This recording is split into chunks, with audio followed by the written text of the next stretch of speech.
काहे लागी रोपली हरदी के गछिया से काहे लागी रोपनु दुभागे माई से काहे लागी रोपली हरदी के गछिया से काहे लागी रोपली दुभागे माई से काहे लागी साली बेटी दुलरे तो बेटी से ओ बेटी जेतन सासुरा लगे माई से काहे लागी पोसाली बेटी दुलरे तो बेटी से ओ बेटी जेतन सासुरा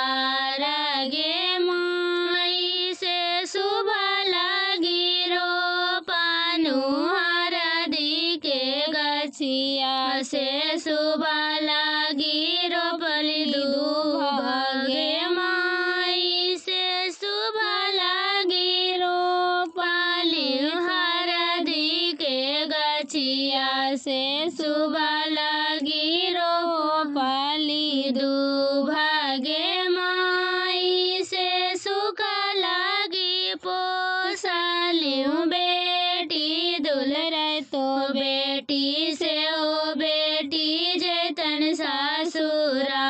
रगे माई से सुबह लागी रोसनु बेटी दुलरे तो बेटी जे ओ बेटी जेतन सासुरा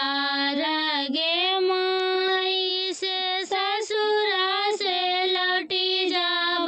जाबायलन दुलरे तो बेटी पापा लेलन जंगिया बैठाई गे माई से ससुरा से लौटी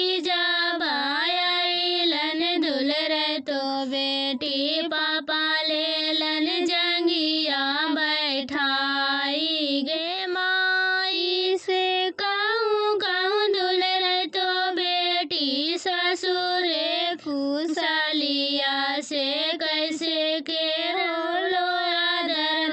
मान